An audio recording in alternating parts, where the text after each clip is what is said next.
eles não são sujeitos passivos da obrigação principal, mas eles possuem, digamos assim, informações do contribuinte. E, obviamente, né, a gente tem algumas questões que estão sobre sigilo que a pessoa não pode revelar. Mas dá uma olhada no artigo 197 do CTN. Ele fala o seguinte, olha, mediante intimação escrita, ele vai colocar como é a ideia, né? Mediante intimação escrita, artigo 197, são obrigados a prestar à autoridade administrativa todas as informações de que disponham com relação a bens, negócios ou atividades de terceiros. Então você percebe aqui que nós temos a possibilidade de uma capacidade colaborativa. Capacidade colaborativa. Colaborativa. De quem? Os tabeliães, escrivães, demais serventuários de ofício. As empresas de administração de bens, corretores de leilões, inventários de síndicos, comissionários, qualquer pessoa que, em razão de lei, tenha, de certo modo, uma atividade. Então, veja, essa capacidade colaborativa, no fundo, é o que vai justificar você impor obrigações tributárias acessórias a essa pessoa, veja, um banco, por exemplo, que, embora estranhos ao fato gerador da obrigação principal, eles têm informação que possam ajudar na fiscalização. E vão ajudar na fiscalização. Tá? Então, eles estão exigindo que você colabore com o fisco. E esse rol aqui, ele é exemplificativo. É exemplificativo. Agora, muito cuidado, né? Porque essa obrigação aqui, ela não abrange as informações em que você tenha segredo, desculpa, em razão do cargo, ofício ou função. Então, obviamente, né? Você tem que guardar segredo, você não vai trabalhar esse assunto. Agora, é sempre interessante, meus amigos, lembrar que esse artigo 197 do CTN, ele deve ser utilizado com parcimônia. Nós temos 3 requisitos. Primeiro requisito, há uma utilidade dessa obrigação acessória que vai ser imposta. Também tem que promover uma efetiva simplificação no procedimento tributário. Então, quando vem a reforma tributária, na emenda constitucional 132 de 2023, né, que é a primeira reforma tributária, digamos assim, nesse aspecto, ela trata que as obrigações acessórias elas têm que obedecer uma simplificação também. Então, elas têm que ser úteis, né? Elas têm que simplificar de fato. E não só elas têm que simplificar, o sujeito passivo ele tem que ter aptidão, né, para que ele possa cumprir. Né? Ele tem que ter algo relacionado, de certo modo, a alguma atividade que ele faça. Não, traz um bocado de coisa aí que não tem nada a ver com a tua função. Né? E também tem que ser proporcional. Esse aspecto é bem interessante, que já foi trabalhado pela jurisprudência. Então, lembre pelo menos desses 3 pontos. Utilidade. Lembre do segundo aspecto, que é uma aptidão para esse sujeito passivo poder fazer isso, né? E o terceiro ponto, obviamente, é uma certa proporcionalidade. Né? A gente não pode exigir algo completamente desproporcional que onere, né, de maneira substancial. Essas obrigações acessórias, em colaboração, obviamente, não podem, obviamente, atingir ali o que está protegido por lei, né? E aí, somente ter esse cuidado, tá certo? Esse rol aqui ele não é exaustivo, tá, meus amigos? Já caiu também em provas. Rol não exaustivo. Por quê? Ele fala quaisquer outras entidades que a lei designe. Então, a lei pode designar isso aqui. Tá bom? Aí, é interessante trazer para vocês, porque a gente teve um julgado interessante do Supremo sobre esse conflito que tem esse poder do fisco que guarda com o direito, de certo modo, do sigilo bancário. E aí você aguarda uma colaboração do banco, mas será que a Fazenda Pública pode fazer isso? Será que há um conflito entre ela compartilhar? Será que os bancos eles não têm, de certo modo, esse segredo em razão do ofício, cargo ou função, não? Então, o artigo 6º da Lei Complementar 105, ele chegou ao Supremo. Porque ele diz, as autoridades fiscais tributárias da União, Estado, DF e município, eles somente poderão examinar documentos livres e instituições financeiras, inclusive referentes à conta de depósito e aplicação, quando houver processo administrativo instalado ou procedimento fiscal em curso, e tais exames sejam dispensáveis pela autoridade administrativa. entenderam que isso aqui seria inconstitucional. E aí o Supremo, ele foi interpretar esse artigo 6º, né? Essa obrigação acessória colaborativa das instituições financeiras. E muitos questionavam a sua constitucionalidade, argumento que isso seria quebrar o sigilo bancário. O pessoal disse, olha, isso seria uma quebra do sigilo bancário, esse dispositivo.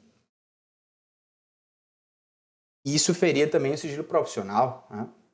E aí, perceba que nós temos aqui 2 requisitos. O primeiro, obviamente, o Supremo vai legitimando, eu preciso de um processo administrativo fiscal instaurado. E o segundo, isso aqui tem que ser indispensável, né? Mostrando isso aqui. E aí, o que é que a gente tem? O Supremo vai lá no recurso extraordinário 601 e conclui que essa obrigação acessória imposta às instituições financeiras não ofende o direito de sigilo bancário. Por quê? Ele realiza uma igualdade em relação aos cidadãos por meio do princípio da capacidade colaborativa. Ele tem esse dever também, de certo modo, de manter sigilo fiscal. Professor, não entendi. Entendi, ó, veja. O artigo não ofende o direito ao sigilo bancário porque ele realiza igualdade em relação aos cidadãos por meio do princípio da capacidade contributiva. Estabelece ex-objetivo e o traslado do dever de sigilo. É como se no fundo, tá, meus amigos, o Supremo ele dissesse que não haveria uma quebra. O Supremo fala assim, olha, não existe uma quebra. No fundo, o que existe é apenas um compartilhamento. Não entendi, professor. Isso aqui é um eufemismo, né? O que existe é um compartilhamento. O sigilo bancário, ele continua. Porque haverá um sigilo fiscal. Professor, ainda não entendi. Veja, o que o Supremo disse, basicamente, foi o seguinte, tá? Quando você diz que isso aqui ofende o sigilo bancário, seria quando essa informação ela fosse vazada, ela fosse para o público, ela fosse para todo mundo, ela fosse para que qualquer cidadão comum, de certo modo, tivesse acesso a essa informação. Isso seria quebrar o sigilo. Então, veja, quando a autoridade fiscal ela pede informações ao banco, por mais que sejam suas, segundo o Supremo, isso não seria uma quebra do sigilo bancário. Primeiro que o Supremo, nesse julgado, ele vai falar do dever fundamental de pagar tributos, ele faz um voto belíssimo, né? O ministro Dias Toffoli, ele trata, olha, tem um dever fundamental de pagar tributo, todo mundo tem que pagar, eu não posso impor um sigilo, uma suposta, enfim, né? Impossibilidade de acesso. Eu não posso impor isso para que esse cara não pague tributos. Eu tenho que investigar esse cara. E aí não seria propriamente uma quebra, segundo o Supremo. Por quê? Porque quebrar seria quando você vaza, quando você vai para terceiros. Seria, no fundo, apenas um compartilhamento, seria apenas uma transferência de dados. Eu estou pegando esse sigilo bancário e estou transferindo ele para o fisco. Veja, o fisco, quando recebe essas informações, ele não pode vazar essas informações. Se o Supremo, se o fisco ele vaza essas informações para terceiros, aí sim seria quebrar o sigilo bancário e também fiscal. Mas o que ele está dizendo é que quando você pede o compartilhamento desses dados, não seria quebra, porque nesse aspecto ele não seria para terceiros. Ele seria necessário, obviamente, é necessário o processo administrativo fiscal instaurado. É necessário que você tenha que ser indispensável. Mas ainda não é uma quebra. Ainda não é a quebra. O sigilo fiscal, no fundo, o sigilo bancário, é a vedação que você tem de divulgar a informação em razão da fiscalização tributária para terceiros. Quebra é quando você tem... Quebra... Lasquei aqui. Quebra quando você tem para terceiros, tá? Vamos lá. Quebra, portanto, e aí, veja que travou aqui. A quebra é quando você tem isso aqui para terceiros. Enquanto você não tiver essa... Enquanto você não tem... Estou aqui. Enquanto você não tem o conhecimento de terceiros, você não tem quebra. Quando a Fazenda Pública só pede os dados, você não tem quebra. Então, essa é a interpretação do Supremo. E aí a gente tem algumas outras interpretações, mas para isso é necessário que você saiba Isso fomenta a igualdade em relação ao cidadão. Por meio do princípio da capacidade contributiva. Banco, você tem capacidade contributiva, você pode me ajudar. Eu vou te tirar disso aqui, não. E aí eu vou ter requisito objetivo, que é basicamente você transferir o sigilo. Você está transferindo o sigilo, você está compartilhando comigo. Mas só haveria quebra do sigilo bancário e fiscal se eu compartilhasse, de certo modo, essas informações com outros. Beleza? Show de bola? Estamos bem? Eu e você? Professor, aspecto relevante aqui. Aspecto relevante aqui. O que é que eu acho interessante, tá? Nós temos também um julgado bem interessante sobre sigilos bancários, né? Se é possível que o fisco requisite essas instituições financeiras informações sobre contribuintes sem que você tenha interferência do judiciário. Isso é verdade? Que sim. Tanto que você tenha. E aí a gente viu a interpretação de certo modo, né? A gente viu a Lei Complementar 105, ali o artigo 6º, mas o artigo 1º fala que a instituição financeira conserva o sigilo e a Fazenda Pública, portanto, ela pode requisitar informações sem que ela peça ao juiz. Está no artigo 6º, isso não é quebra, novamente, né? Isso é uma transferência e um compartilhamento. Então, isso é constitucional. Não seria, portanto, o STF entendeu que esse repasse de informações dos bancos para o fisco não pode ser chamado de quebra de sigilo bancário, porque a informação é repassada para o fisco em caráter sigiloso e permanece em caráter sigiloso na administração tributária, logo que existe uma tramitação sigilosa, porque isso não é acessível a terceiros. Beleza. Repito, na visão do Supremo, não se faz quebra de sigilo bancário, mas somente transferência de sigilo para os bancos. E esse é o simples fato de você ter acesso a esses dados bancários do contribuinte não vai violar a garantia do sigilo bancário. Se isso vazar, pessoas estranhas descobrirem isso aí na revista, aí de certo modo seria uma quebra. Isso vai ter responsabilização.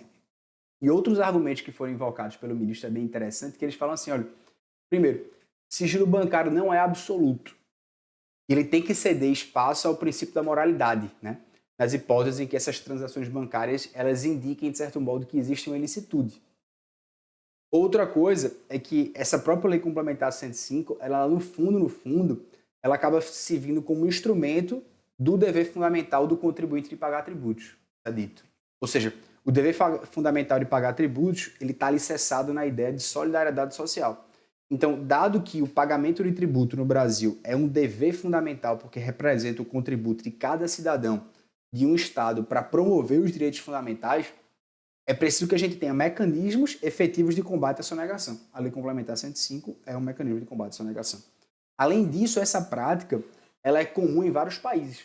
Então ele olhou, de certo modo, para outros países e viu, se eu declarar isso aqui inconstitucional, isso aqui é um retrocesso. Até diante dos compromissos internacionais que o Brasil já assumiu para combater ilícitos como a lavagem de dinheiro, a evasão de divisas. Então, você identificar o patrimônio, o rendimento, a atividade do contribuinte, no fundo, né, está dando efetividade ao princípio da capacidade contributiva de cada um, do artigo 145.